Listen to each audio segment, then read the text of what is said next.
here.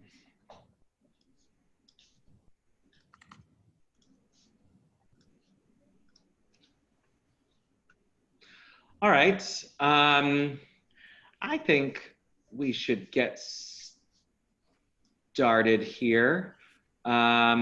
Just double checking to see if I have other members of exec to make sure we certainly have a quorum of the advisory council. And with that, I will take a moment to call our October 6th, 2020 Hudson River Park Trust Advisory Council meeting to order. I think this is our third or fourth meeting held via Zoom because of the governor's executive order allowing us to do so in the age of COVID. Thank you all again for being here tonight. You all should have received an advance copy of our agenda, which has all the necessary links, I hope, for all the things we'll be reviewing and taking up this evening. I've dropped the agenda in the chat box again for those that arrived just a minute ago. And as a part of that, be sure, if you haven't already today, to fill out the attendance form, which I've also just dropped again in the chat box.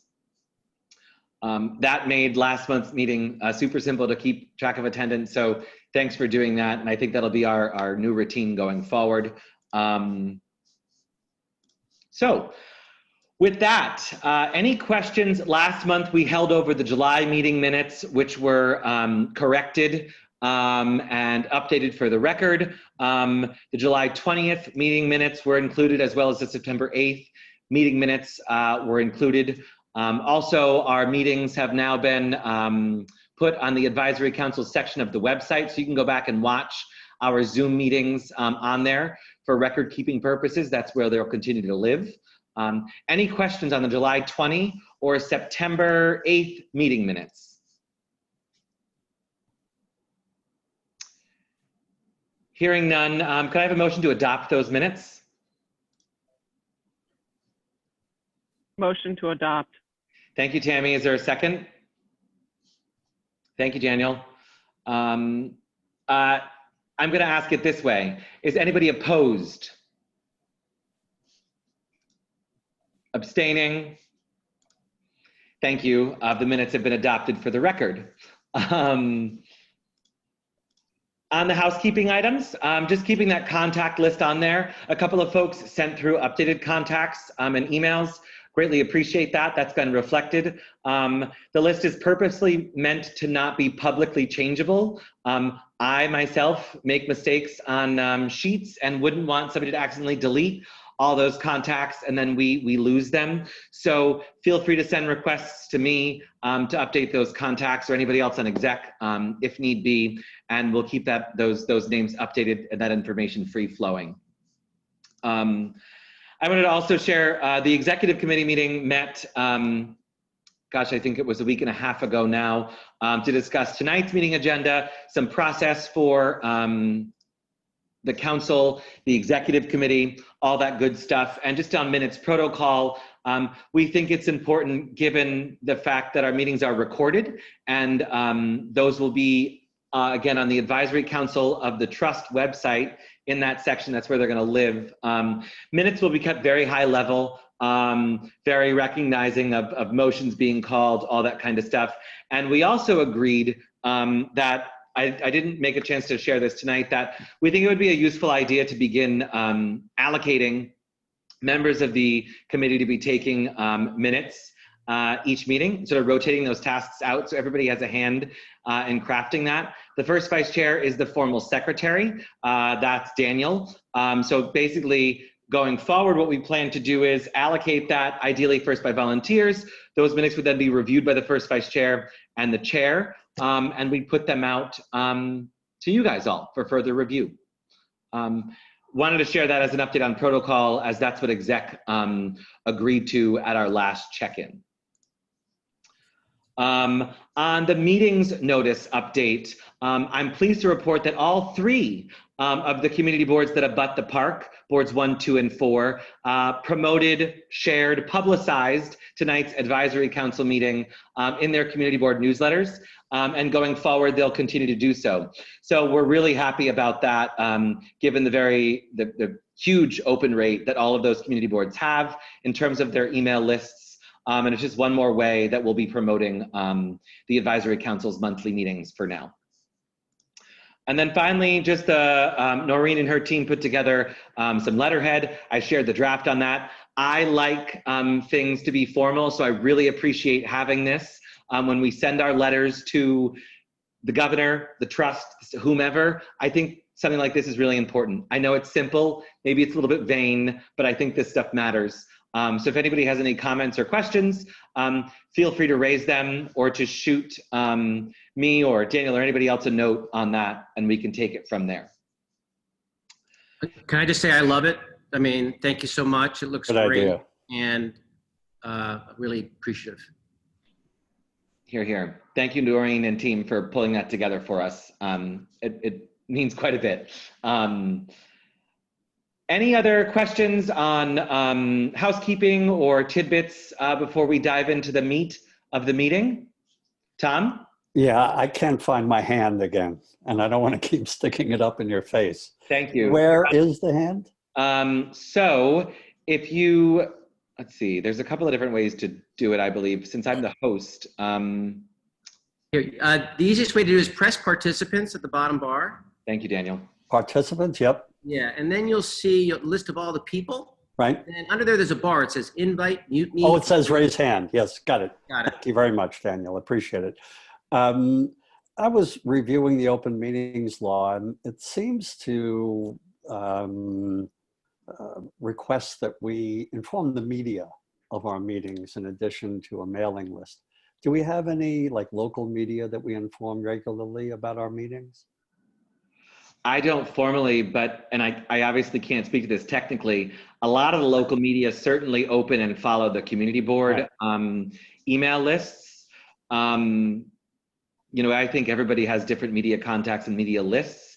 I still welcome if somebody wants to send through a couple of emails for us to share that to. The point of the community boards putting this in the newsletter was to get as wide of, you know, local notification as possible, and we thought that checked a considerable box. Right. No, the open meetings law particularly says news media and relevant agencies, community boards, blah, blah, blah. So that's all. And we, you know, local media covers us. Gotcha. But it would be good to be compliant, that's all. Yeah. Tammy, you had your hand up. All good? Thank you. Any other bits on housekeeping or protocols before we dive into reports? Great. Thanks, everybody. With that, Noreen, you're here. I see other members of the team here. Thanks for joining. The report is linked, everybody. I'll start and give this over to Noreen to do some high level. And if there's questions, we'll get into that as well. Great. So I'm glad to be here. I'm just fresh back from a lot of dental work. So if I start going like this, you all know why. It's not you, it's me. Rashi Puri is the, well, first of all, I assume you all saw the written report. We're not going to go into details on that. I'm happy to answer any questions. We want to use our time strategically though. So we plucked a couple of things from that we thought we would highlight for you. Rashi Puri is going to be up first. She's going to explain something Tammy Meltzer knows about, but the Battery Park City flood wall concept and how that, particularly how that possibly could have interfaced with Hudson River Park. So we think you should be aware of that. Rashi? You're on mute. Rashi? Yes, hi everyone. Yeah, so the trust was asked to provide an update of a review of the Battery Park City Authority's North Resiliency Design Drawings shared with us to date at the last CB1 Environmental Protection Committee meeting, which was, I believe, on September 16th. And I wanted to share with you the update I had given on this at that time. So BPCA started talking to us about the resiliency plan some time ago, and we've met them a few times on the North Battery Park City Resiliency Project. So this includes the North Esplanade along Stuyvesant High School with a flood wall system that goes up along the bikeway adjacent to Hudson River Park. It crosses Route 9A at Harrison Street and then goes up along BMCC to Northmoor Street and then along the street to Independence Plaza. So that's really what we are focusing on, and we understand that this is a very complex project and Battery Park City is still working through the details. For us at Hudson River Park, we want to understand the NBPC proposal and how it affects the park and the experience for the park users specifically. And for that, we need to get all the specific details of the project. In August, we received and reviewed a few detailed drawings with BPCA, but there is a lot of information that's still missing. They have promised to get us their coastal modeling studies so we can understand what the flood wall system does to Hudson River Park. We also want to get a better understanding of the visual impact on the bikeway, and we've asked for more information on the wall treatment. Additionally, we want to hear from both the state and the city DOTs on their perspective of how the wall will affect the bikeway and the crossings. Safety of park users and bikers remains to be our top priority, and we want to understand if the wall will impact this in any way. We've shared the park's as-built drawings with BPCA and hope the drawings will assist them to assess the effect on utilities under and adjacent to the bikeway. There are some open questions there related with relocating existing utility lines, adding new manholes in the park, and how fire hydrants will be affected, etc. Also on the North Esplanade area, specifically by Stuyvesant High School, one of the proposed design option by BPCA is building into what is officially the Hudson River Park area. This is a conversation on jurisdictional access that we need to have together with BPC, and we plan to meet with them on it in the next week or so. Again, we understand that this is a very complex project and that BPCA doesn't have all the answers as yet. We haven't, however, been able to responsibly give an opinion on this project until now because we still need to understand the details and get all the information we've requested from them. And really, this is where we are currently on our review of this resiliency project. Thanks. Thank you for that, Rashi. Any questions on that, or Noreen, did you want to keep? I'll take questions on that. Are there any questions on this from anybody?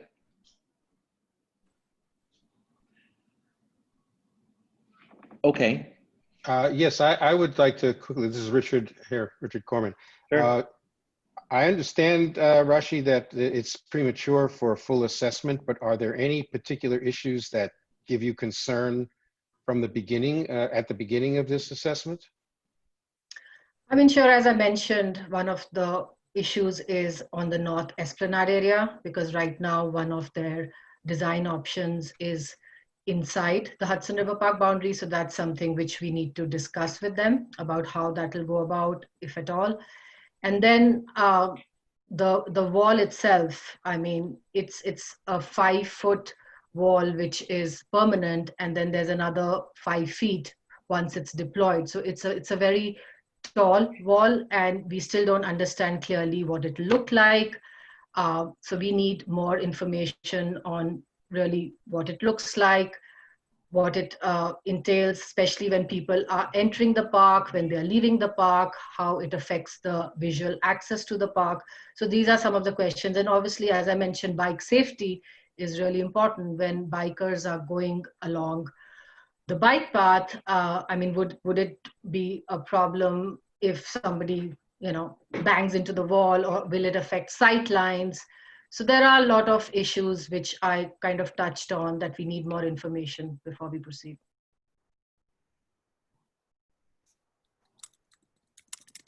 The other issue which Rashi mentioned is that we are very eager to see the coastal modeling, the hydrodynamic modeling for what happens if the wall needs to be used. Where does the water that is kept out of Battery Park City go?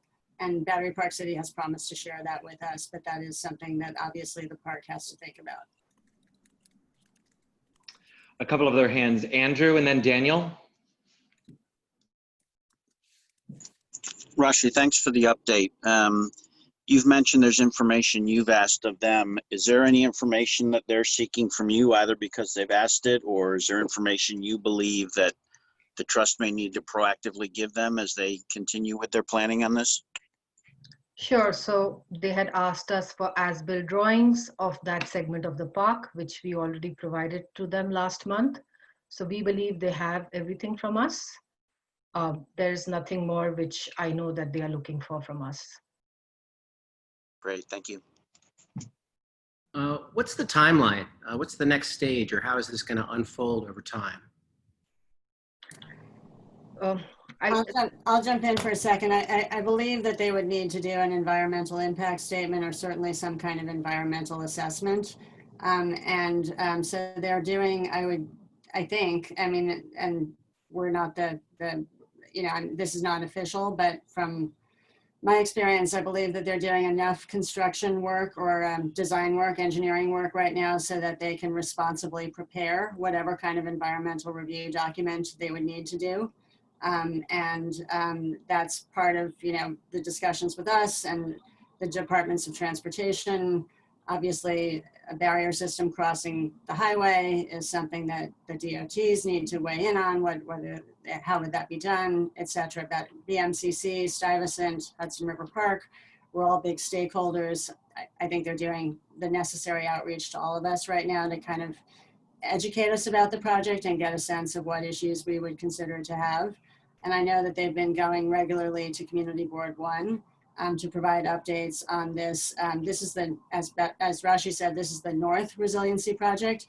They have been doing other areas of their property for resiliency previously. And so this is kind of the last leg. And I think it's probably the most complicated, I'm not sure, but it's certainly pretty complicated. Rob, you had your hand up. Do you still have a question? Rob Prani?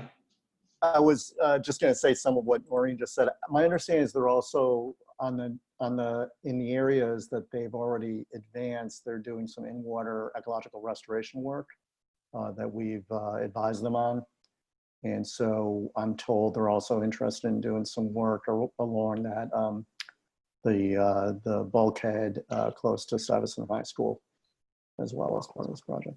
Yeah, the plans that they showed us they're concepts at this point. They had two versions, one that was a kind of a minimal incursion into the water area between Pier 25 and Stuyvesant, one that was more substantial. They did indicate a kind of willingness and assumption that they would have to do some kind of enhancements regardless.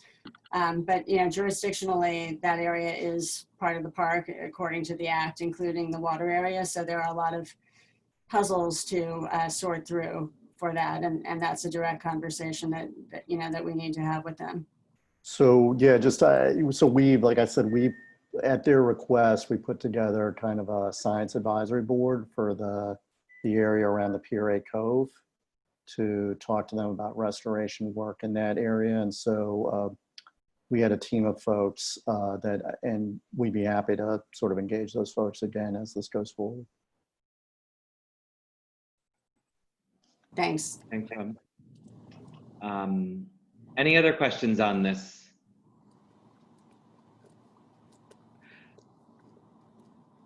I think given the way that Andrew, saw that hand go up. Yeah, Noreen or Rashi, at this point, do you have any sense if there's any financial participation or impact on the trust related to this? That's not been discussed. And actually, I should clarify that. They did say that their assumption is that to the extent a wall is deployed and there are any maintenance costs associated with that they assumed that they would be responsible for them. But that's, as much as we've discussed. Tom?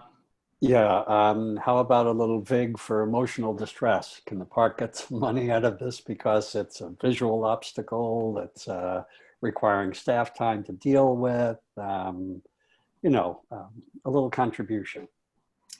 We're good at contributions, but, you know, at this point, we understand that they are, you know, they see this as a need for the community that they serve. We need to see the coastal modeling and the true impacts of this on the park before we put our hands out. So we're in the information gathering stage right now. I think that's Tammy. I might just comment that I think a $300 million, $300 to $400 million estimated resiliency project in the north that both protects Tribeca, the financial district, Battery Park City, and a large portion, you know, going up toward Northmore is a contribution in and amongst itself to be able to protect, you know, the people who live here and a lot of what we've got. So I wouldn't be pushing that particular button as of yet in the pandemic crisis recovery portion that we're at. Any other comments on this? I want to be cognizant of time because I know Noreen wanted to share a couple of other specifics from the rest of the report as well. Yeah, so we'll just keep you posted if we learn anything further on this, but I know they're regularly attending CB1 if anybody wants to follow in more detail there. Yeah, I think that's useful, Noreen, because as the picture becomes clearer, it may become something the advisory council, I think, would make sense to want to consider opining on or writing about based on how it could affect the park. Right. Okay, thank you. Next up, Pier 26. Hopefully many of you have seen it. Wait, Noreen, I was supposed to congratulate us all of us, on a fabulous new pier and park. So congrats to you and all of us on that. So, okay, go. Well, I will say on behalf of everybody who worked on this, Community Board One, all the partners on this, it is an amazing feeling to stand there and watch people who have not been onto the pier yet, watch them discover it. And I encourage you all, when you have a chance, to get to do that. It is why we all do what we do. It feels really great, and I do hope you love it. There's one missing element of it that is about it. We're going to be installing it sometime in the next month. Nicolette is going to give an update on that. Nicolette Witcher, I see you, and you're on mute.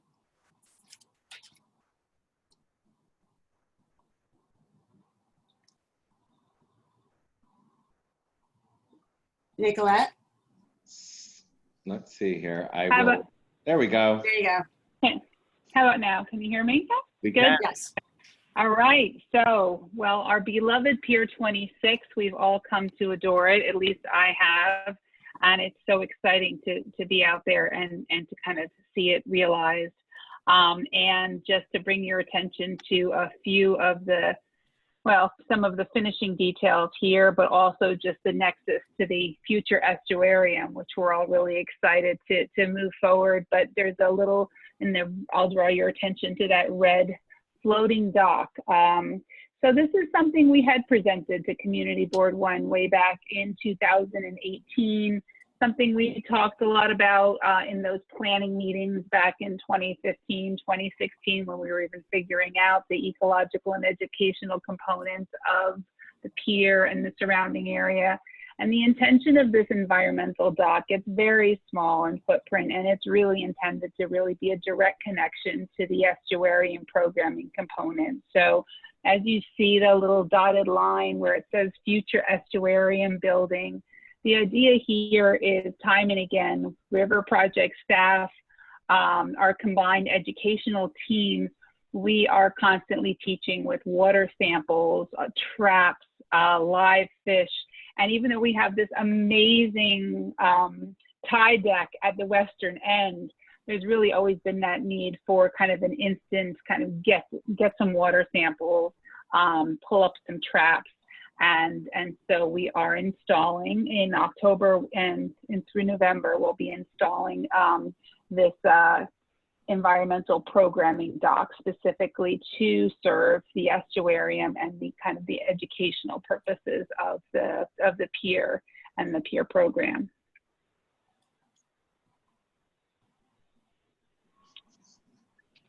And that, I'm happy to answer Right. questions. Yeah. Nicolette, to clarify, that's still to be added. That's being finalized, right? So it's, you know, it's a very simple design, and, you know, there you can see the, I guess the line that is, yes, Carrie, you can kind of point to where the entrance to the dock will be. Thank you. And then there'll be a ramp down. Thank you. And then there'll just be a small floating dock about 10, maybe 10 or so feet wide. Kevin, you can nod your head, but I think that's about what we're, you know, and with, where we can have, it's not intended to have groups, large groups of people on it, right? That's what the tide deck is for. This is really for educators, for researchers that need those samples to bring them up to be processed to, you know, it's really for just kind of, you know, that select group of educators and researchers. And it's really, it's fairly, I'm happy to answer any questions, but yeah. Great. Any questions on this item for Nicolette?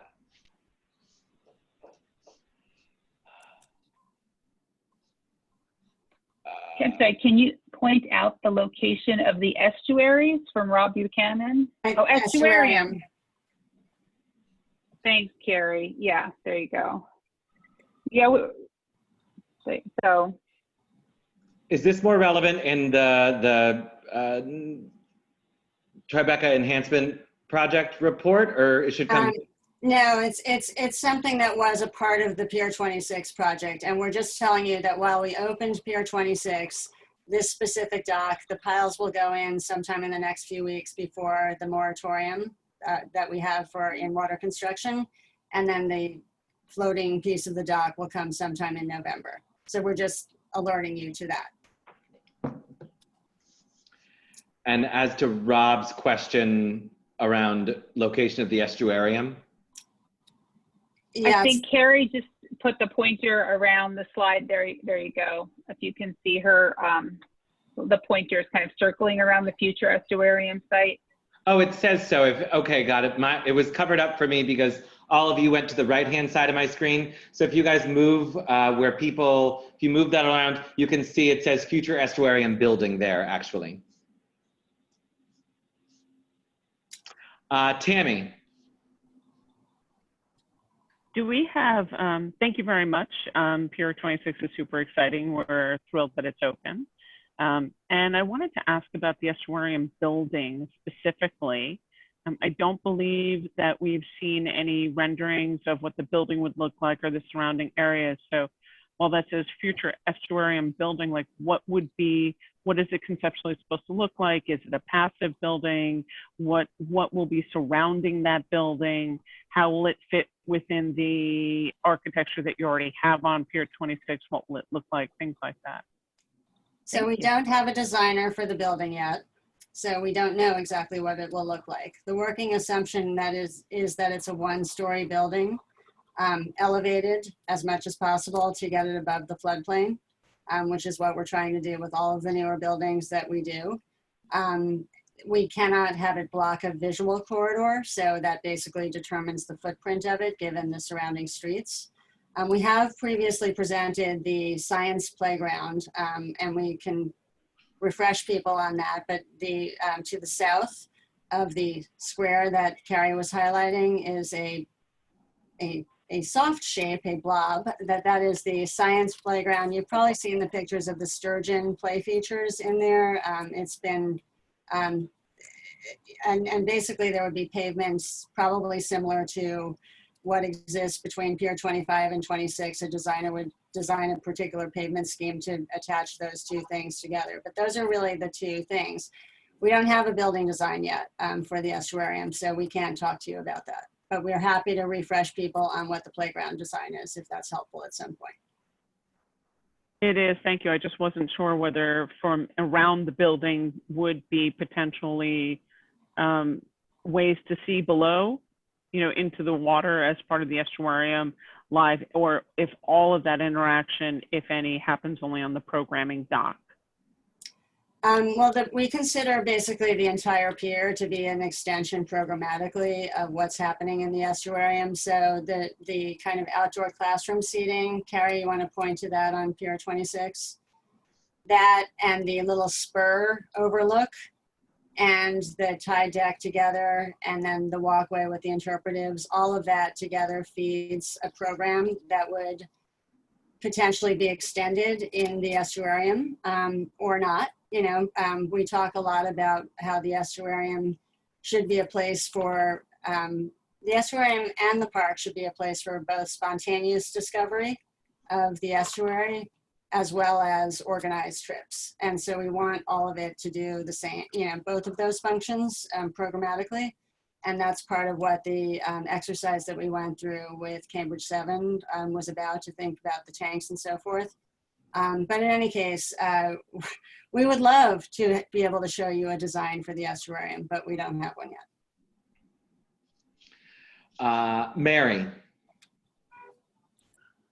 Hi, first I just want to say I was really impressed with how fast people leapt upon the new resources on Pier 26, because we were doing a videotaping on Lilac on Thursday, which was the first day it was open to the public, and there were tons of people out there. What I wanted to ask was, I've heard through the grapevine that the Yokohama fendering was removed from the north side of the pier, and how that fits into the whole plan. Yeah, the fendering was removed because it wasn't stabilizing, and the two spots for historic vessels or educational vessels, one is a confirmed historic vessel spot, not that we've selected the vessel, but one spot we had designated for historic vessels, the other spot possibly for a visiting educational vessel. You can see those indicated on the plan here. Thank you. Tom? I'm sorry, Tammy, a majority of the building is actually over the land. There's only a small amount over the river itself, that like porch out on front of the estuarium. That's It was right. moved back. It used to be further out, but it's been moved back. Thanks, Tom.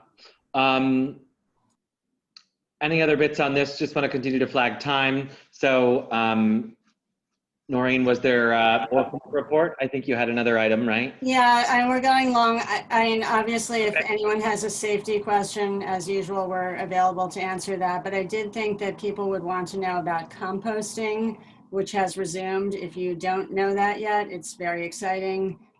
Deb or Tina, if you're on, could one of you talk about that?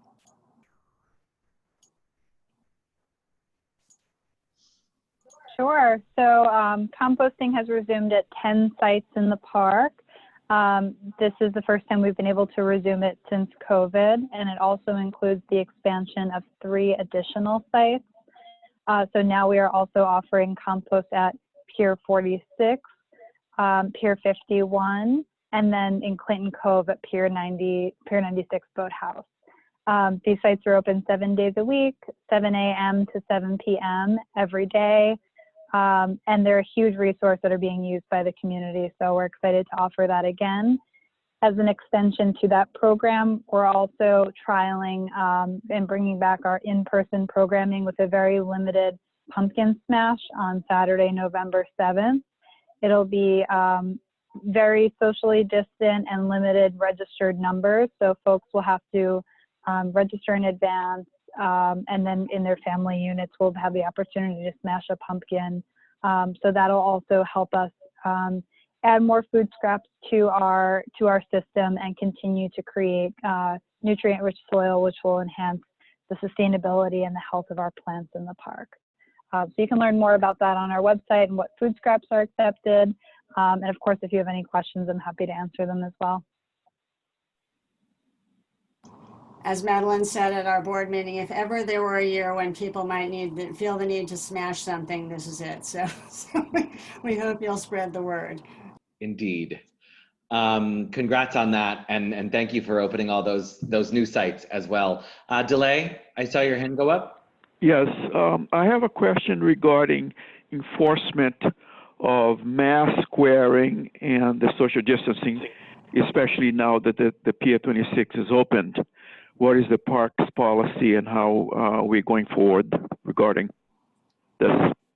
It's the same policy that we've had, Delay, which is that basically we are doing, our PEP officers are handing out tens of thousands of masks and approaching people who are not socially distancing. We put circles in various places on lawns, which I'm sure you've seen, and effectively and signage all over the place, but that is effectively the case.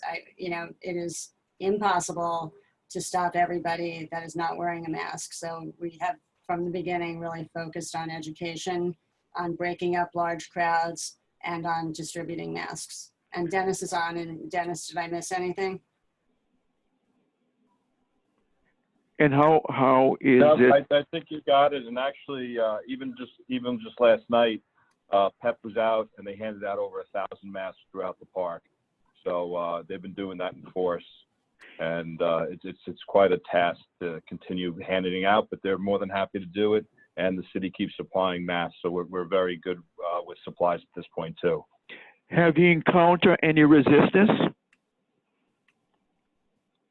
PEP has had some resistance, but with education, most of the people will comply. And everyone's accepting masks. I really haven't seen anyone not accept the mask. So good. Thank you, Delay. Thank you, Dennis. Anything else, Noreen? I'm mindful of time, so we're happy to answer questions, but I don't want to. That was it in terms of things I wanted to highlight up front. Okay. Any questions based on the trust report or other items on this before we move on to hearing from our friend at Friends? Okay, great. Thanks, Noreen and trust team. We'll be hearing from you guys again a little bit later. Tony, I saw you on here somewhere. Hi, everyone. Can you hear me? We can. And if you haven't been to Pier 26, definitely go. It's fabulous. One thing I want to talk about is the Hudson River Park Friends. We're having our Ungala, which will be all virtual this year. The link invite is in the agenda. It'll be on Wednesday, October 21st at 8 p.m. It is open to everyone. Donations at all levels are accepted, but it's also, if you cannot make a donation, everyone is still welcome. We're almost at our fundraising goal, which is great. Another thing I wanted to, I don't know if anyone has questions on that. Another thing I wanted to mention is that Friends will be focusing, not immediately, but hopefully in the near future, talking to Community Board 4, the Mayor's Office and Governor's Office on the future of Pier 76 and the tow pound as an advocacy issue. Clearly right now, both offices are focused on the pandemic, so we're still waiting for the release of the report that the NYPD had completed prior to the pandemic. Friends Volunteer Program continues to move forward. We've expanded it a bit. It's still socially distanced, of course, and wearing masks. We have a few more corporate sponsors as of late, where we expanded to 20 participants for special projects such as painting and cleanup of weeds, which is much needed. Friends is also part of a Parks Coalition group, Parks and Open Space Partners New York City. One of the main issues we're dealing with now, beyond lack of funding, is looking for new funding from the Green Fund, which is supplied by different foundations to help park groups like Friends and Fort Greene and other smaller groups. One thing many parks are encountering now are issues with trash, cleanup, and furloughs of staff. Luckily, so far, Hudson River Park has not experienced similar issues due to the model of the way the park is financed, which is actually a good thing. But we are joining in a coalition to get more press of how essential parks are right now during this health crisis. I know my family and many of my friends love that we live near the park, and it's a place of solace during this. So we welcome Pier 26, and we're trying to join forces with other parks, especially as the City Council now has frozen some capital funds to certain parks around the city to join forces. A similar group coalition was formed after 9/11 and was very effective in finding funds for parks. And that's my report. Thank you, Tony. Any questions for friends? Keep it up with the fundraising, please. And good luck at the Ungala, Tony. Thank you. With that, sorry, I exhausted myself there. I want to move to item 5 on our agenda, an update and presentation on the Tribeca Habitat Enhancement Project. I just want everybody to know the executive committee at our meeting almost 2 weeks ago wanted the report and details on this, as we heard about it at our last meeting, but felt a more thorough presentation was necessary for the council to have a fuller understanding with this. Noreen, I know you guys are going to be presenting on this and others as well, so I'm going to let you guys take over driving from here. Sure. For this, Carrie Roble and Kevin Quinn. Carrie, I think you've all met. She's our Vice President of Estuary and Education, if I've got that correct. And Kevin Quinn is our Senior VP of Design and Construction. We've also very graciously been joined by Steve Zahn, who's the Regional Director of Department of Environmental Conservation. Steve is our partner on almost everything here at the park, and he has worked extensively on this with us as well. So Carrie is going to be our driver for the slideshow, and she'll, I think, begin for us. Is that correct, Carrie? Yes. Can everybody see my screen? Okay. I'm going to start off by just introducing the project. Steve Zahn will go into some of the details around the research variables. Kevin will help to set a little bit of the foundation around the actual construction side, and then I'll walk through each of the features for us tonight.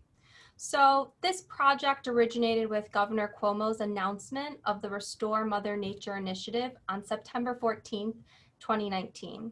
This was a bond act with the intent of restoring oysters in Hudson River Park Sanctuary and the waters between Pier 34 and Pier 26. So since that announcement, we've worked with our Technical Advisory Council. We'll share more details about who those individuals and organizations are. We worked with them to identify a project area, project goals, and research variables. And this project is located in the park's segment 3, or the Tribeca neighborhood. And this is just a Google map that identifies some of the existing park structures in this segment. You can see Pier 34, the Pier 32 pile field, Pier 26, Downtown Boathouse, a tenant of ours that brings kayakers into this water area, as well as the reserve, which is a portion of this area. It's designated by the green box and runs from Canal Street to Vestry. I know many of you live in the area and are very familiar with this segment of the park, but just to review some of those existing conditions, these are images of Pier 34 Finger Pier. It is supported by steel piles that are wrapped in rubber and going to be one of the features that we are using and building off of with these enhancements. The Pier 32 pile field, you can see the old remnants of Pier 32 sticking up. Then the interpier area, just the open water characterized by soft sediment bottom. Our new Pier 26 tide deck. And then again, just Downtown Boathouse having a floating dock and their associated boathouse, bringing kayakers into the interpier area. So now I'll let Steve tell you a little bit more about our work with our scientific community in developing this project.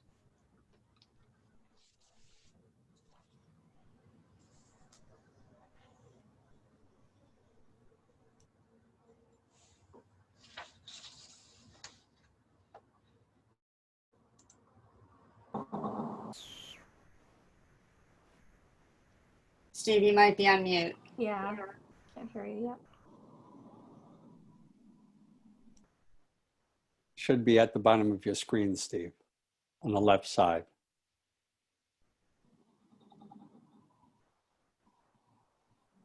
I'm trying to find him so I can Oh, I see. It's connecting. He must have lost the connection.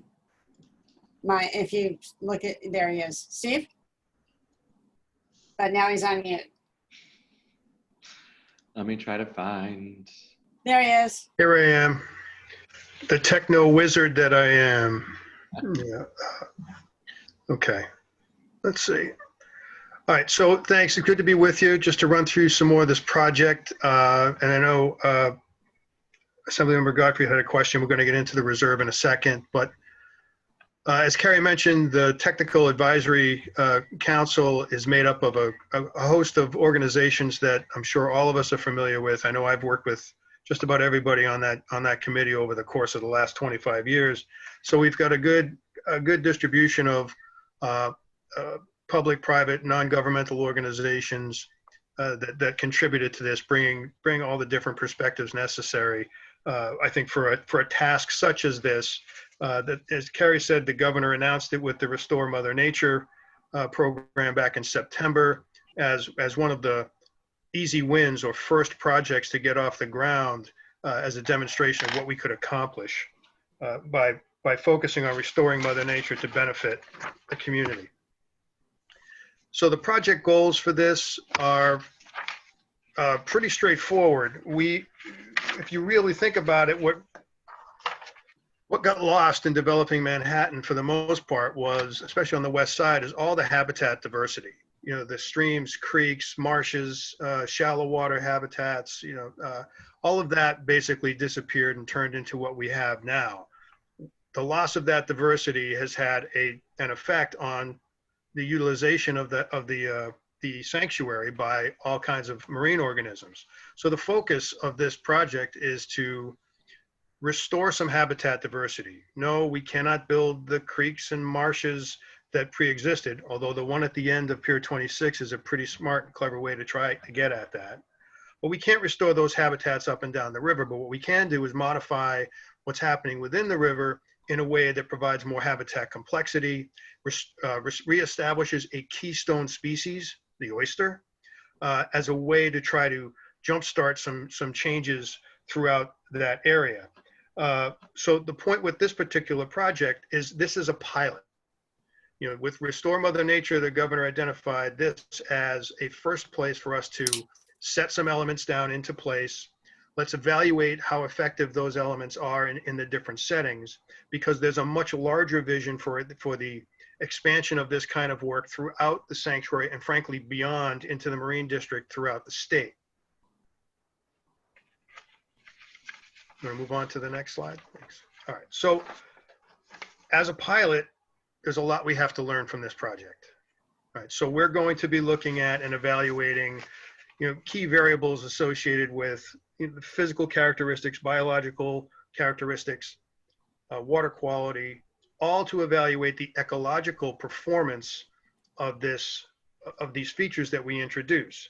So we'll be looking at the oysters as that keystone species, as I mentioned. How are they performing? So we'll be looking at their growth, their mortality, their reproductive health, whether there's recruitment. Do we have new oysters coming into onto the reef structures that we're going to be building? We'll evaluate that. We'll be looking at the physical structures. We're making gabion baskets, steel cage baskets that will have live adult oysters initially, but then later spat on shell oysters, which you see in this image here. When we're putting those elements down, we want to evaluate how well they work in the system. Do they move around? Are they stable? Are they productive? So we'll be looking at some of those physical features. We'll be looking at the way sediment patterns change in association with the presence of these features. Does it accrete sediment and get buried? Does it erode sediment around it? What happens with these features? And we're going to look closely at the marine organisms. What's happening in the sediments around? The critters that live in the mud, how are they doing? The critters, the barnacles and what have you that attach to hard structure, how are they doing? And then in particular, we're really interested in assessing whether we're bringing in different assemblages or different age groups of fishes. Because some of the work that was done here years back suggested that we're missing whole guilds and and types of fishes because of the lack of habitat. So we're going to look at that, and we're also going to look at the water and sediment properties. What is the bottom type like? And then some of the common features of water quality, salinity, conductivity, and turbidity, which are and dissolved oxygen, which are standardly measured. We don't expect those to be dramatically affected by these installations, but that's something we still want to look at. So why this location? Frankly, it was set out to be the focus of ecological study way back in the beginnings of the park. Some of you may remember that Pier 32, which Carrie showed earlier, is just a pile field now, was originally slated to be an ecological pier. It was going to be separated from the bulkhead where folks couldn't get out on it. It was just going to be restored as an ecological feature. And in connection with that upland, if you will, or terrestrial features, the area around it, the green box that was shown earlier around it, the area of the water around it was labeled as a reserve. So that was an area where we wanted to limit the types of activities that happened there because the ecological function is primary in that zone.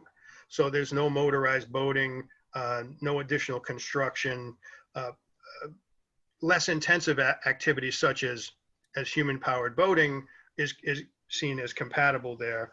But in general, we wanted the ecology to be supreme in our consideration for that spot. So that was set out earlier. And then over the years of the park, there's been a lot of work that's gone on within that zone between Pier 26 and Pier 34. The River Project has been doing great work there for decades, collecting data and collecting information. There have been other bathymetric assessments and some sediment assessment work that's happened in that location. There's a list of baseline research there that's shown here that gives you an indication of why this is a smart place to start. We already have some good information to begin with. The area was identified as a key location early on for these kinds of studies. And then just the work that's happened already with Pier 26 being adjacent and the ecological focus of the work there. It made good sense to do that. And we think the reserve status of this and the limitations on the usage with it really rise to the top because those passive or less intensive uses are compatible with the kinds of modifications we're looking to make to the system, whereas it wouldn't necessarily be as compatible with, if this was an active power boating location or sailboating with deep keels, things wouldn't work out quite as well as they otherwise would. So that's why we think this is a great location to do this first pilot work. Right, now Kevin Quinn's going to help walk us through the next two slides. Hi. So I think one important thing to say right from the outset is that this was a team effort. So in my end of the business here, I run the design and construction department. So we are all about pile driving and building buildings and parks. But the oyster and the habitat research was really led by Carrie's group. And so a big team. And then we also had a whole series of consultants to help us with this work. So the first step with the consultants was to get an accurate hydrographic survey of the area. And that's what you're looking at right now. And you're going to see it a little later in the presentation with the actual work we intend to do overlaid on it so that you can see the depths of the water where we intend to do the habitat interventions. But the general takeaway from this slide, I think the survey was done in NAVD 88 and then we've translated it. So if you have very good eyes, you can see the little blue letters bottom left next to the rainbow chart. But the takeaway is basically the yellow is about 10 feet of water depth. And you can see we have a lot of yellow. Where we have the red, it's a lot shallower, and where we have the green, it's a lot deeper. But that's the basic first step in our project was to get an accurate understanding of what the surface of the bottom of the river looked like and the depths. Then we worked with, then we worked with a team of engineers called Moffitt Nickel, who we've worked with quite a bit throughout the park. They worked with Carrie's group to design the actual gabion baskets that Steve referred to and the attachments that we'll be making to the piles. And so the technical team, and I gotta say they were super excited to be able to work on a habitat project and not some sort of structural repair for some decrepit building. So they were very into this and did a great set of drawings and specifications. And then we bid that out. And right now, as of October 1st, we're able to enter into a contract with Rycon Marine Contractors. They're a company that we've worked with before in the past. They've worked throughout the New York City harbor. They're a union shop. They have an awful lot of experience diving in the harbor. They know exactly how to do things in water. And we'll mention it later on, but it's great that we have them. We had more than 5 bidders on the project. We interviewed them, basically grilled them to make sure that they know what they're doing and that they're partners. They have the oyster supplies lined up. They know how to fabricate all the gabion baskets, that they have all their, basically their vendors lined up, and they're able to do the work, and they can do the work accurately. They have the right equipment. They have the barge and the crane, and probably most importantly, they have the expert divers that will be placing all this stuff, for lack of a better term, in very precise locations and gently. Under no circumstances do we imagine somebody just dumping stuff overboard to make the to start establishing the habitat on the bottom of the river. We're going to be doing this very precisely. So with that said, maybe the next slide. So you can see this just kind of reinforces the point that the depth of the water coverage varies greatly. And you can see right at the bulkhead, it's very shallow indeed. But as you get farther out, it goes, generally it's about 10 feet, and there's some highs and lows scattered in there. So Carrie, back to you. Thank you. So now I'm going to walk through each of the habitat enhancement features. So biohuts are proposed for piers 26 and 34. Textured concrete piles are proposed for pier 32, along with oyster wraps and some reef balls. Reef balls and gabions are also proposed for the interpier areas. And I'll help share drawings by Moffat and Nichols so you can picture each of these features. So it was important that we aligned that hydrographic survey with the scope of features we wanted to trial and pilot, as Steve said, in the sanctuary. This represents us keeping in mind the research variables, the conversations that we had with our scientific community, not only to take advantage of park infrastructure, including Pier 34, Pier 32, Pier 26, but also trial on bottom features as well as features that are above because they're sitting on or being supported by park infrastructure. We also wanted to learn more about our debris fields. You see the former Pier 29, Pier 28, and Pier 27. So we wanted to design a study that allowed us to compare how features perform on those debris fields compared to soft sediment. So you can see that our features moving from north to south are trying to allow us to create a research project that helps us to test north to south, east to west, and those different parameters I just named.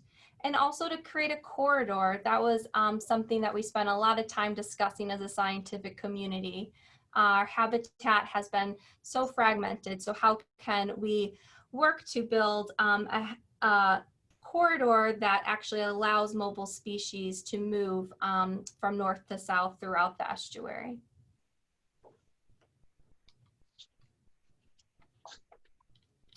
So the first feature that I'll run through are the biohuts, which are proposed for, again, Pier 34 and Pier 26.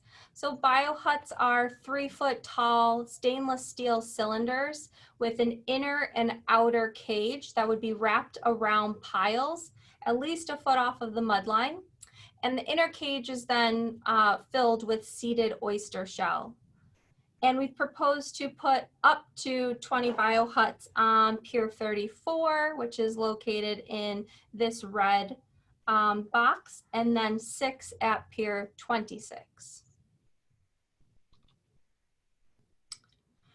The next location is Pier 32, and we have a number of enhancement features for this location.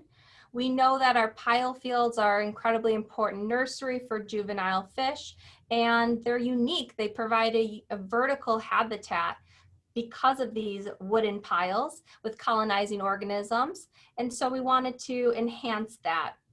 We've proposed to enhance it with textured concrete piles. We propose to install up to 4 clusters of 9 textured concrete piles that would then be flanked with reef balls that are seated and placed on timber framing. I'll actually switch to the next slide.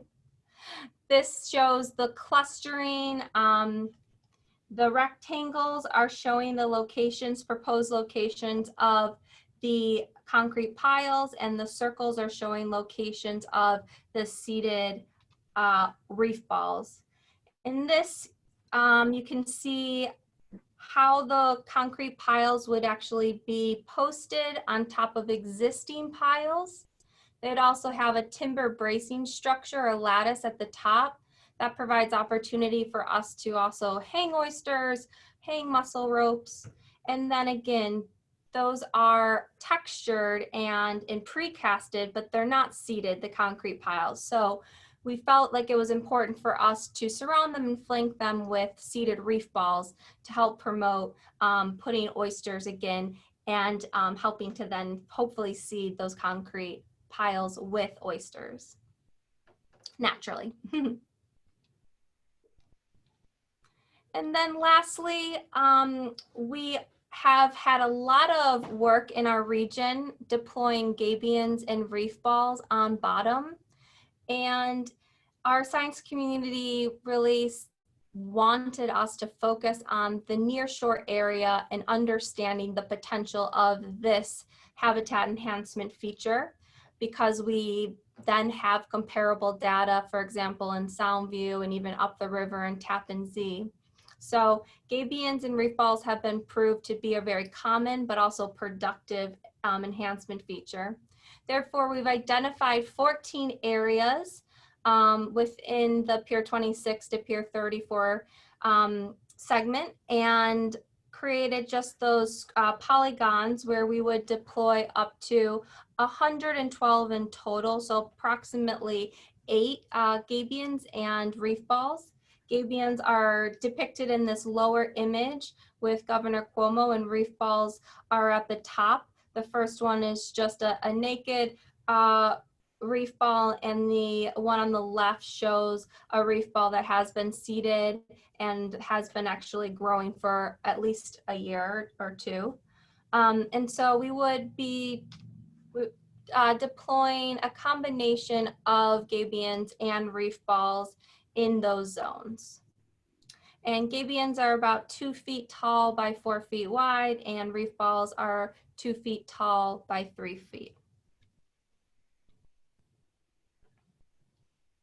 So to date, we have 2 funding sources. We have 1.5 million from New York State Capital Funds, specifically for the first phase of capital for this project. And then we're also pleased to share that we have 1.01 million of restricted funds from New York State DEC settlement for monitoring, research, and enhancement features as determined by DEC. And we have intentionally priced out each feature of this project as a single unit. The proposed extent of the project is ambitious, and certainly this money doesn't cover it in full, but by pricing it by unit, it gives us the opportunity to deploy and install additional phases of this project, which we hope to do. So with that, thank you so much for letting us share a little bit more about the Tribeca Habitat Enhancement Project, and we'd love to open it up for discussion and questions.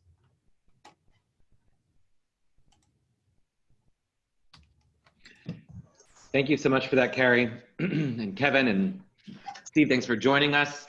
I see some hands going up. Tom, we'll start with you. Thanks, Jeffrey. Originally, when Pier 34 was demolished, the 2 finger piers were put out there, but the thought was to connect them in the future. The area, I know you've excluded it from your reserve, but that's a very fertile area, and it's underutilized, and it's over a vent shaft. Nobody's ever going to do anything there. Perhaps you can expand your reserve and include that area and perhaps some hanging oyster cages or things like that between the two finger piers of Pier 34. Yeah, I think that is the kind of thing we could look at. I mean, I actually, Tom, I never knew that there was a plan to connect them at some point. I had never heard that. But looking at that, there is like a remnant pile field there that I'm sure does provide some habitat value, and maximizing the habitat value, I think, is what you're saying, and that's a good idea. Yeah, the Port Authority wouldn't build two piers for recreation, but they did for emergency access and egress to the vent shaft. Right. And they said in the future, if you want to connect them, it's on your dime. So that never happened. Okay. Thanks, Tom. Graham? Hi, Graham here, Downtown Boathouse. Very, very concerned about any sharp objects going in shallow water in Pier 26 embayment. People can get hurt, they can get killed. It's just not good. So people in kayaks don't take up much water. The kayaks like 4 inches deep. But people fall out of kayaks. They especially fall out of kayaks in high wake environments like the Pier 26 embayment, which is one of the most popular places to go kayaking in New York State. Typically serves 30,000 people a year. So we have a lot of people falling out. We've had over 250,000 people go kayaking in that embayment since the downtown house opened. A lot of people have fallen out. Nobody has ever hurt themselves by touching the bottom.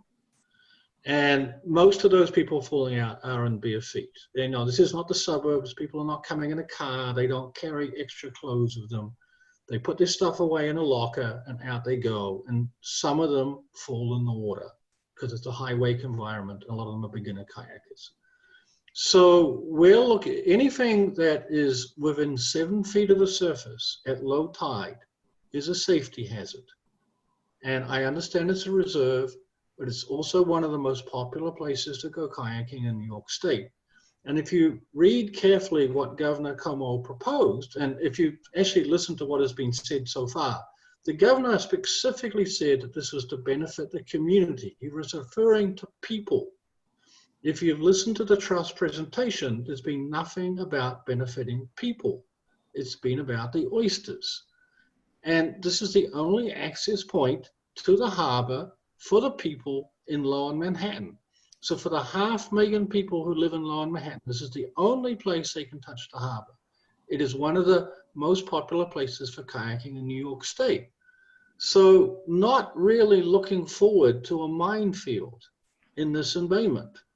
And what we'd like to hear from the trust, and you notice the list of people they've spoken to, they didn't speak to anybody in the recreational kayaking community. That wasn't on their list, right? They didn't present it to the U.S. Coast Guard Harbor Operations Committee, right? I'm on that. I didn't see it. Nancy Brew's here. She didn't see it, I'm guessing, right?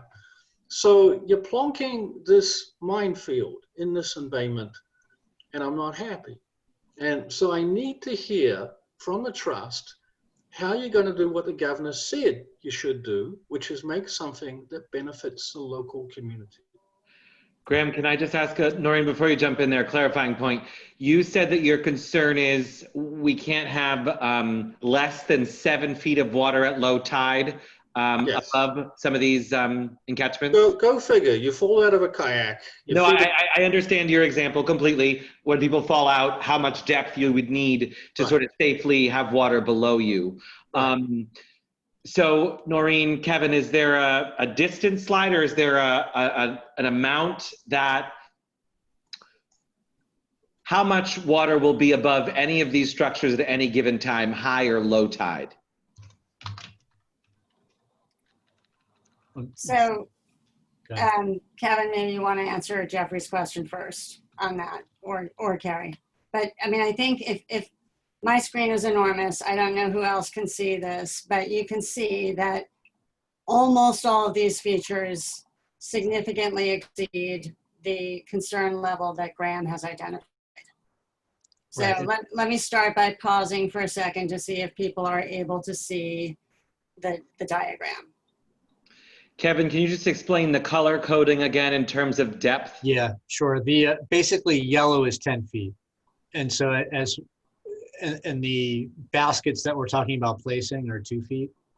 So, Yellow is 10 feet at low water. yeah, correct. The worst case scenario basically is 10 feet. And so the structures are about 2 feet. So almost everywhere we have 8 feet. And I understand Graham's concern. There are a few places in the area in red where it gets pretty shallow. So yeah, right about there and there. So in those particular places, we're gonna have to work with the dive team and try to do the absolute best we can. And I can't be sure that we're gonna get the 7 feet, but it's pretty likely.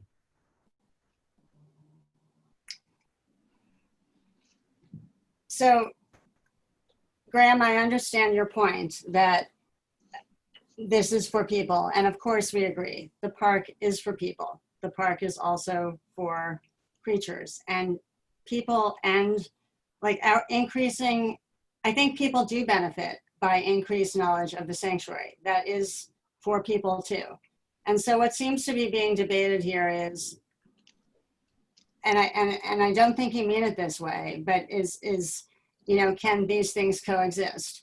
We are acutely aware, and in fact, when we were planning this, you know, there was a lot of discussion, in fact, because all of us have been kayaking with you, you know, and not just here, but in other parts of the sanctuary.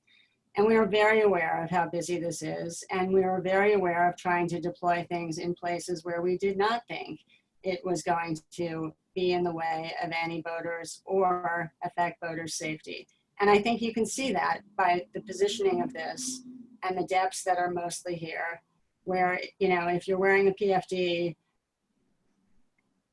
like even if you're not, in almost all of these cases, the locations of these structures are well beyond the depth that you considered important.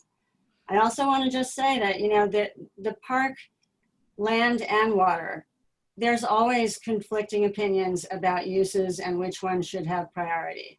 And from the day the park was planned, the habitat area was supposed to be up there at the same priority level as people access. And truly, we believed that we had created a plan here that seems to straddle both sets of interests here.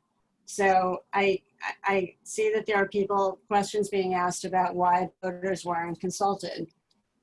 The truth is, this area has been a priority for habitat for a long time. And we know who uses the boats here. And we planned this project mindful of the boating community. It's not like we didn't. And I think you can see that in terms of the specific placement of these structures. Carrie, do you have any additional thoughts on this? And Steve, I saw your hand go up also, if you want to jump in here. From Steve, Pete. Yeah, I just wanted to add one thing. Yes, Graham, I didn't mention all the benefits that are being provided by the project. But the community, one of the big community benefits that are derived from these oyster restoration projects is in water quality improvements. That's one of the main things. So for an installation such as this, the community benefit is in that area. So it is part of the plan. It's not just for the critters. The governor insists that these projects meld the environmental benefits with benefits to society. So that's in there. But if people can't use the water safely, then there's no benefit to cleaning the water. Right, but I think you heard what Noreen said and what the data shows from the bathymetric surveys and the distribution of the installations, the gabions, that clearance you're looking for exists in the overwhelming majority of installations that are contemplated. So those small few locations where it is perhaps a little too tight, there are things that we can do to try to address that. You know, and even Rob Buchanan said so in one of his comments, perhaps those could be marked out in a specific way. There are things that can be contemplated there, but by and large, this project has kept that potential conflict in mind. And Graham, we're willing, if there are particular, you know, those areas that we just looked at with red, now that you've identified the depth that you're concerned about, we can certainly look at what goes in those areas, or, you know, shifting things further to the west within those boxes there, And I wonder also, so that we maintain the distance that you think is safe.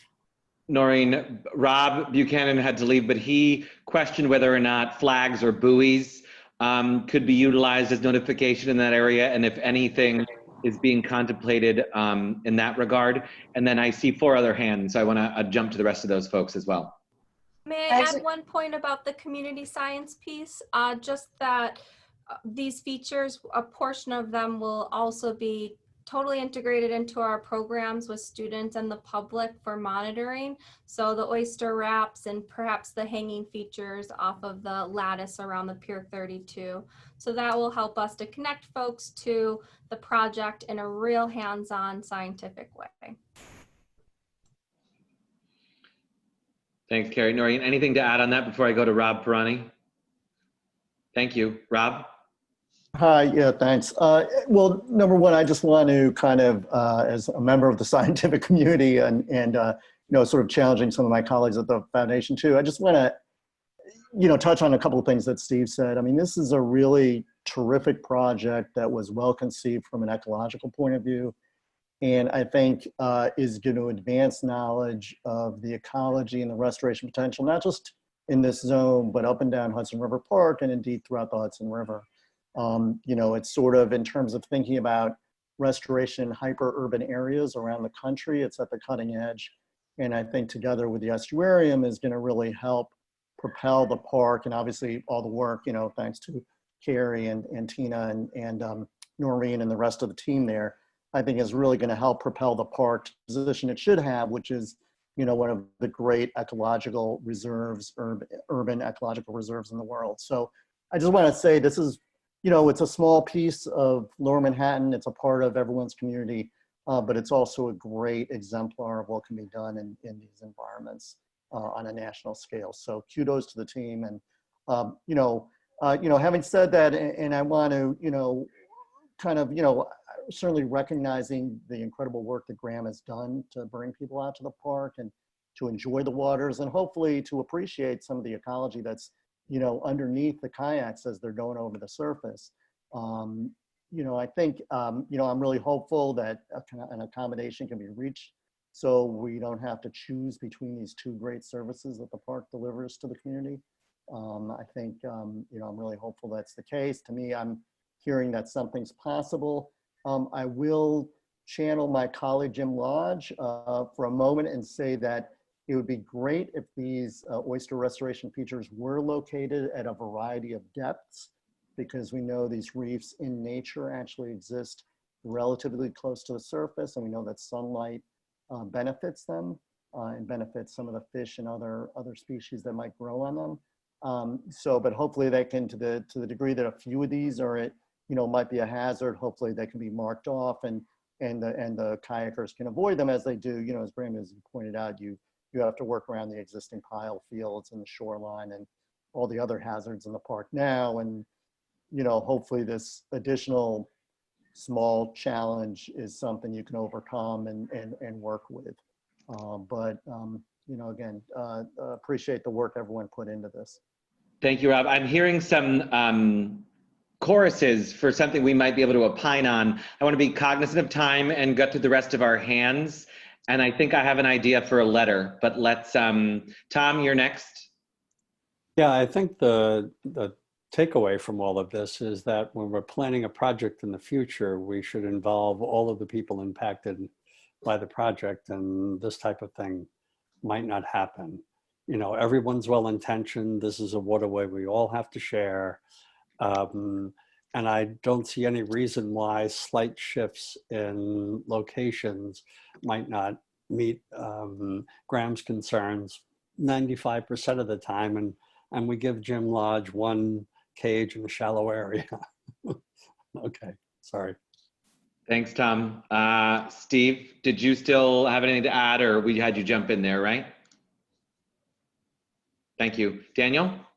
I just want to make a comment that I think it's a great idea, and all the motives are right behind everyone's comments, including Graham's and Noreen's, and coexisting is the most important thing. And I'm hoping that if a problem exists, that we can identify it beforehand. So if there is a piece that's possibly dangerous, that the trust knows that they'll address it. But in the meantime, go to the best efforts possible to grow a beautiful oyster habitat and allow kayakers to operate just as they have been doing right now. That's my only comment. Thanks, Daniel. I'm wondering if, based on these concerns, the council would consider sending a letter to the trust with a CC to DEC that we would appreciate shifting elements that have been placed in particularly high points at low tide areas to the west, and if possible, consider a marking, buoy, or flagging system. I just say we'd welcome that, no objection. Graham, I will also say, I'm sorry if we presumed that we already knew quite a lot about the boating operations there. And to Tom's point, you're a member of the TAC too. We kind of went to one committee. We probably should have gone to your committee as well. Lesson learned. So I think the bathymetry and the locations of the project elements really demonstrate that there is the flexibility, I think, to eliminate the safety concern you have there and still achieve the project. So we welcome that. I just want to say that the flags that people are mentioning, there are some potential regulatory issues about that. I think that they don't necessarily want to advertise where oysters are sometimes. For safety reasons. So that is something that I can't promise, but I hear the question, and it's something, the trust would be willing to entertain if that's permissible.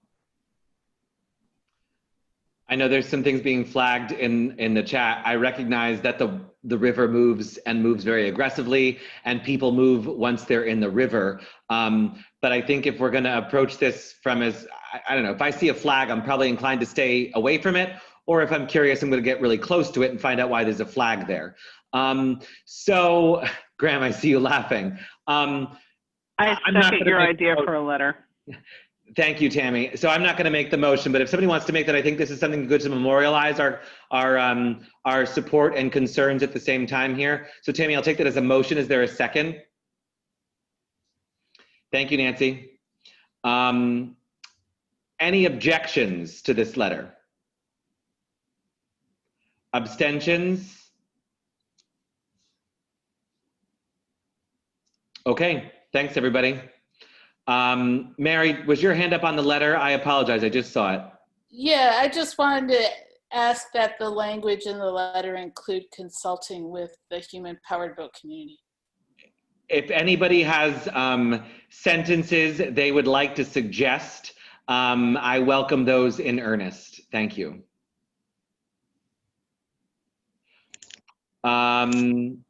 Just a question on that, Jeffrey. Mary, this area is restricted from powered boats, so I'm not sure what your concern is here. She said human powered boats. Oh, I misheard her. Sorry. Yes. That's okay. Yes, sorry. That's what I said. Thank you.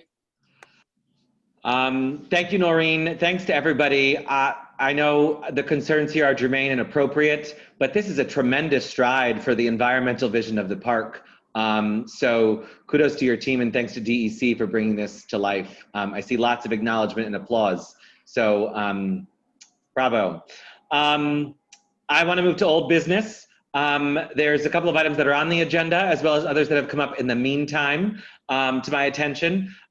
We included Pier 79, a 100-yard pierhead protocol draft letter. Tom, at the request of me, wanted to raise this, and I thought it was appropriate to circulate this draft letter to the Advisory Council for advanced consideration. It's a pretty straightforward ask. Tom, do you have a couple of just sentences to summarize on it here? I've spoken to both the Coast Guard and other regulatory agencies, and everybody thinks it's a reasonable ask. It's time after 30 years of rebuilding our harbor to balance commerce and transportation with public recreation and environmental restoration. And they all see that, and it's not a big lift. It's a minor operational change. So people are expecting to hear from us regarding it. Any questions generally on this? Basically, it creates a zone for protecting those human power boaters and our bulkhead and the pier heads from wakes. And all the new environmental restoration efforts. Absolutely. You know, there's a huge investment in the park, and distance makes a huge difference in the relative impact of wakes. And like Rob Buchanan would tell you, if he was in a small boat under a pier trying to do an oyster project, or if an inspector was an engineer under a pier, they really couldn't respond very quickly if a vessel was coming by at 25 knots, you know, 20, 30, 40 feet from the pier. So it just sets a 100-yard zone. They can run as quick as they want, which they have low wake hulls, so they should. And there's an electronic device called Transas, which New York Waterways and New York Department of Transportation Staten Island Ferry uses, which sets the perimeter. And if a vessel goes over that perimeter, there's a notice. And we could put a monitor in the Hudson River Park security office. And if the ferries, you know, stray inadvertently or for whatever reason into the zone where they would have an impact on the infrastructure, environmental restoration, or small boating, they would be notified. Thank you, Tom. Could I have if there's no other questions, I would like a motion to adopt and send this letter. I'll make that motion. Thank you, Rob. Is there a second? Excellent. Any objections? Abstention? We love a unanimous support on a letter like this. Thanks for drafting, Tom, and we will get that out.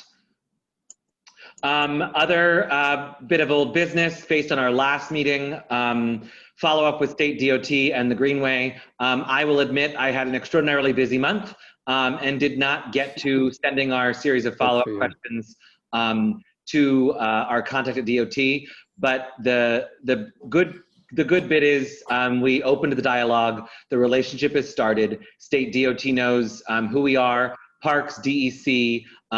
We are an organization that expects to be addressed, has voices that want to be heard, and has some really good ideas as well. So that conversation is going to continue, and we'll share those updates as we have them.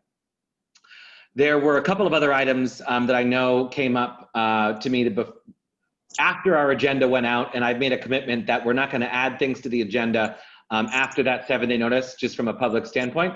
But Tom, you had an item to raise, and I know there were a couple of other items that folks wanted to bring up this evening as well. Michael, I know your hand as well is there. Tom, we'll start with you, and then we'll go to Michael Wiggins. I was hoping that we could establish a formal maritime committee within advisory council. For the last month, I worked on this 100-yard safety zone, interacted with the Coast Guard, DEC, Army Corps of Engineers, with the involvement of, you know, Rob Buchanan and Mary Hapstrit and Graham Burchell, all advisory council members. We have a wealth of knowledge on the maritime aspects of the park. And we do have a TAC with the ESMP that looks at below the water.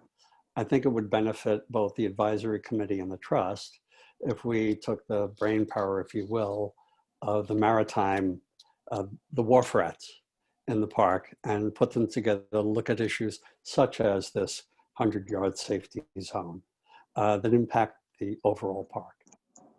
So I'd like to make a motion that the advisory council consider establishing a maritime committee. I want to, before we take the motion, the executive committee at our meeting, I believe 2 weeks ago, spoke about this pitch, Tom, because you rightly sent it through to me. I shared it with the executive committee. And while we'll obviously entertain the motion, exec felt that we're really getting a really strong bearing as an advisory council right now. And their preference was to not create a new committee at the moment. I'll let any of them share or opine further. That was the current feeling and sentiment that came out of our call, because I shared all that you had shared with me with them as well. The issue is appropriate and germane, but from a management and committee structure, we didn't quite want to go that far yet. Daniel, anybody else from exec want to share there? Yeah, I think that your expertise is always going to be leaned upon, Tom. My experience at CB2 is when we start opening up too many committees and one is doing one thing and another is doing another thing, and they kind of have the same mission, it actually defeats the purpose. So I think this advisory council will always look to you to find out what the issues are, but I don't think we necessarily need a maritime committee that's separate from the advisory council to accomplish that. It's, excuse me, I didn't say something that was separate of, I said something that was part of. Right. And it informed, there is no formal information group that can garner the collective wisdom of these people, you know, and we've been speaking informally for the last 3 weeks. What's wrong with making it a formal committee so that we have, you know, the opportunity to invite others who may not be maritime people who would like to be involved? You heard my reasoning. Hey, Tom, can I ask Yes. you, I'm new to the advisory Sure. committee, so I don't have a ton of the history, but can you explain to me what you wouldn't be able to do in the current structure that you would be able to do in a new structure that couldn't be accomplished from where it is now to have a greater inclusion? There are experts on this board, but why, instead of bringing the experts in to do what was done today, right? And you work with a group and then you come up with things and you have the people come to this meeting and then the experts come with you for Q&A. Why would setting up a separate committee be more beneficial to the council as a whole? And again, I apologize. I'm sure there's Sure. history here that I just don't know. And excuse me for my kids running around in the background as well with all the noise. Thank you. You're welcome. The group of people that got together are all advisory council members. And, you know, we could use the input of others who might be interested. We serve the function of a committee. Obviously, you just said, I gathered people together. We spent the last month discussing an issue. We developed a proposal for the Coast Guard and the DEC and Army Corps of Engineers. We got a letter that was sent to the committee that was just ratified. Why would each individual have to do separate issues like this? Why wouldn't a maritime committee focus on all of the on-water activities like Graham's exclusion from planning for the interpier area? It's a maritime issue. There are a number of maritime issues that are specific to on-water, either commercial or recreational or historic maritime activities that may not interest the committee as a whole. So the thought was to have a smaller group of people who are focused on a huge issue in the park. 75% of the water is park. And a lot of activity happens on the water. And we're finally paying attention to what happens in the water. But there's a huge constituency for what's happening on the water, and managing it properly and providing advice to both the council and the trust in terms of proper management techniques and individuals who may be helpful, I think would be a committee responsibility. But I could be wrong. Jeffrey, can I ask a question? Susanna, you are on deck. Yes. Thank you. Hi, Tom. Thank you. I think we're so grateful to have your expertise. I had a question, which is, does this council have any standing committees? Because I'm not familiar with, there are some boards that have a bunch of committees on them, but it's not my experience that this one does. Jeffrey? And I think the only one I was aware of was that we had an ad hoc safety committee, but I don't think we have any standing committees. My concern with that would simply be that, any scope of any committee would need to be defined by the executive committee. And there's a lot of changes in leadership, obviously, because the chair rotates. But I would be interested to know what the scope of that committee was. And of course, that committee would have to report to the council as a whole and not take independent actions, obviously. Yeah, that's what we But do. I'm just a little nervous about starting a new committee on a council and a board, basically, that doesn't have any committees. You know, what other, perhaps it's the role of the chair to consider whether we should have some standing committees and whether the bylaws allow that, but that's my feeling. Thanks, Susanna. Just 2 points on that. Yes, you're right. We now have a newly formed ad hoc safety committee. Then the only standing technical committee is the membership committee. Otherwise, there's nothing outside of that. It's also why I took it to exec for discussion. Right, and be quite frankly, I'd be perfectly happy to be unrestrained as I have been all my life and deal with issues as I see fit. So, Tom, I'm not sure a committee restrains you regardless, so come on. No, I was just trying to be courteous, thoughtful, and participatory, but I appreciate that you think my expertise is useful, and I will put it to use as I see fit. Thank you. Daniel, were you going to add something there? And then I want to go to Andrew. I just think that you bring up a very important point, is that this advisory council hasn't focused on the water enough, and we should make it a mission to do more so. And I don't necessarily think we need a new committee, but we need additional focus. My 2 cents. And I would just flag that tonight's agenda item came out of the idea of this bringing more focus to the water, and then we heard about this issue. We wanted more information out of it, and I think that we learned a lot tonight, and more is going to come from our future meetings on the water as well. Andrew? Thanks, and I also echo the view that Dan expressed about more focus on water activities and uses as such, but also to Susanna's point, we are in the process of reviewing our bylaws that takes into account the notion of standing committees that might be put forward as sort of best practice or good governance. So it just seems prudent that while we're in the process of reviewing those and formulating a revised set of bylaws to come before the AC, that we get that nailed down before we start forming additional committees at this time, as you pointed out, Jeffrey. I think that's a key phrase here. Mary. What is the status of the bylaws revision? We haven't heard anything about it in a while. Thank you for asking. That was a top topic at the executive committee meeting, and there will be the updated draft being circulated for consideration. Andrew's actually going to be restarting on that thread. It was Bob who was leading it, but with Bob having stepped down from the stepped aside from the CB1 seat, we're kicking off that thread to begin that, and we'll be bringing that to the full board very, very soon. Andrew or anybody else, did I miss anything there? No, you got it. And that's on me to pull us together again. It's okay. Tom, I recognize the sentiment completely and understand where you're coming from. Do you see sort of what our thrust was as well? You're muted. Yes, I understand where you're coming from. No hard feelings, and I will just continue to be Tom Fox. I think your letter is a case in point example. You flagged it for exec. We went, yeah, draft letter, and look at how useful that is, because it provides education and the ability for us to flex our muscle at the same time. But it wasn't just me.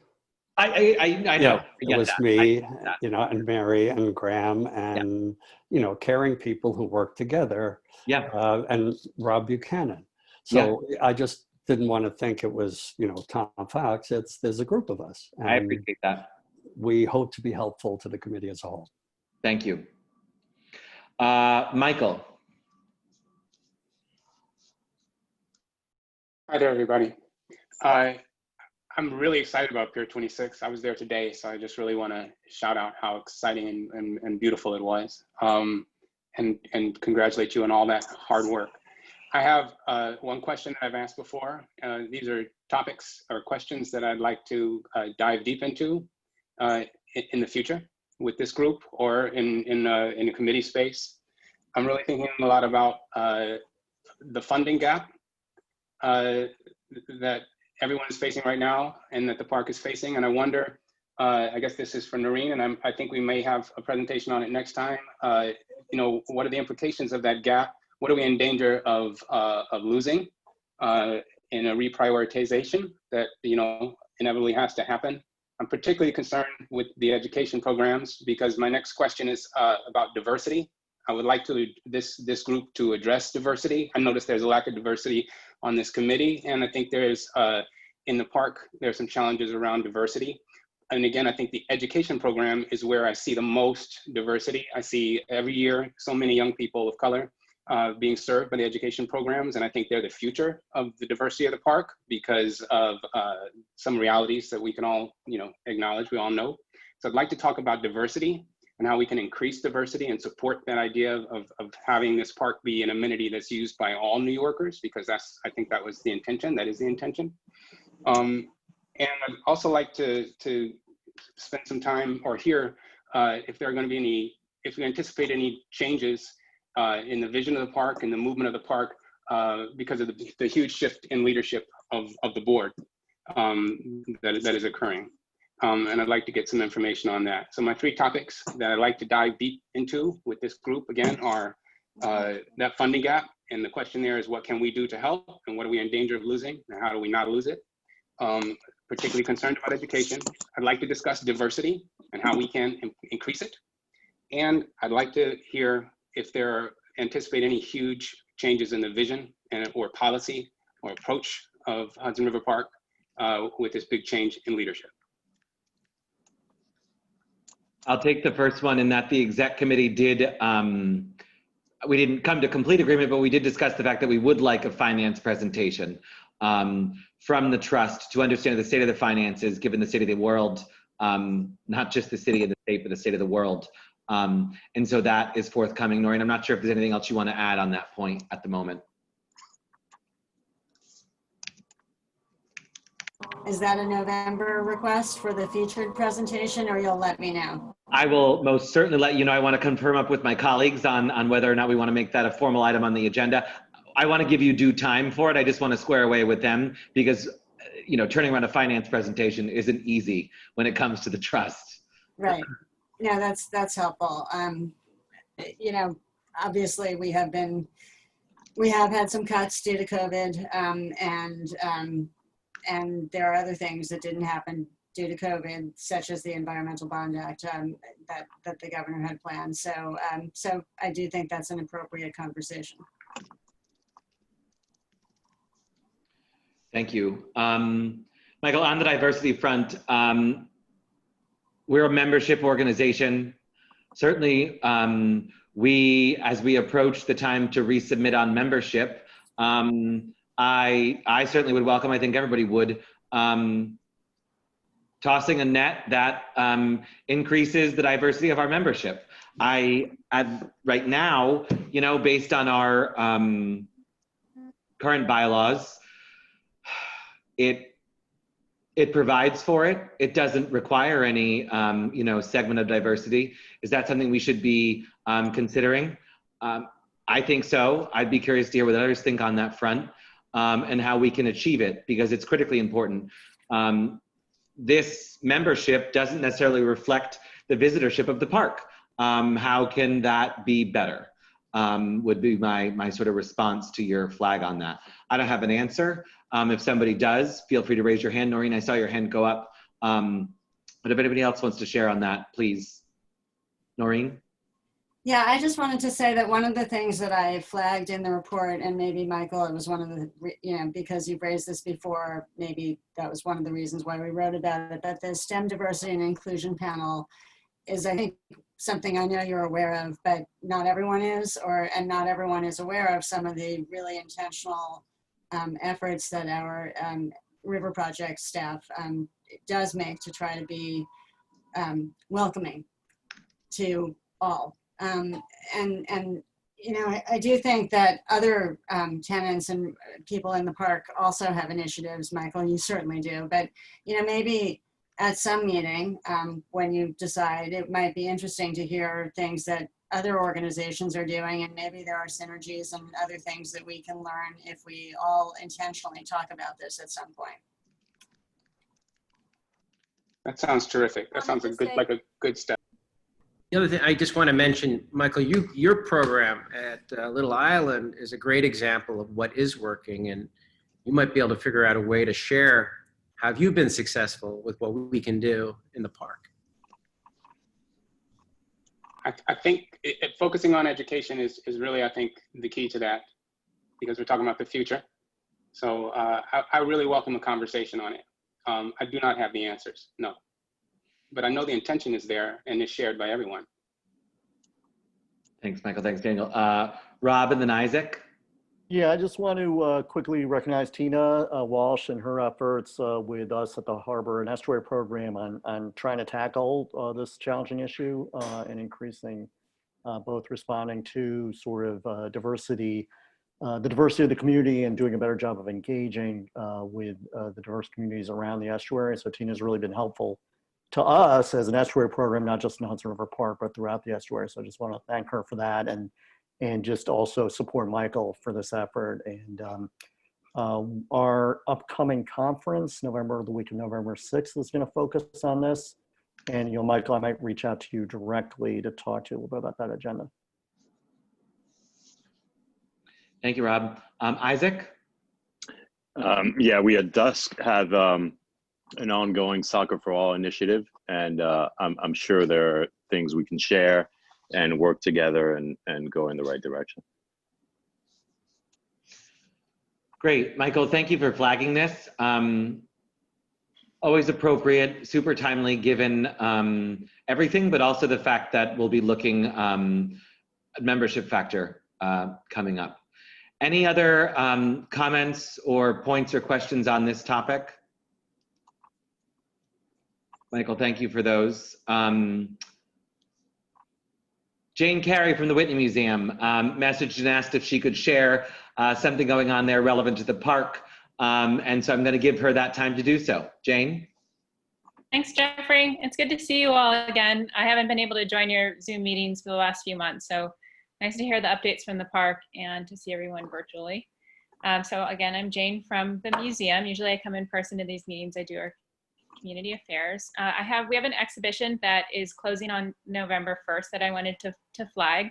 It's called Around Days Inn. It's in our free lobby gallery. I don't believe you need time tickets to go and visit that gallery, although to go into the rest of the museum right now we do, because we're operating under capacity restrictions. And it highlights artwork that was created in downtown Manhattan, right around the village, in the neighborhoods alongside the park in the 70s and the 80s. And some of the works and the artists that are in the show were taken and made inside Hudson River Park. So if you're interested in the artistic history of the park and the village, I encourage you to come out and see it before it closes. We have some information on our website. I'm going to send a link to everybody in the chat to the exhibition. That's it. Thanks, Jane. I highly recommend popping into that gallery if you're in the neighborhood. It's pretty awesome to see back then and today what we have. Any other items on new business to share?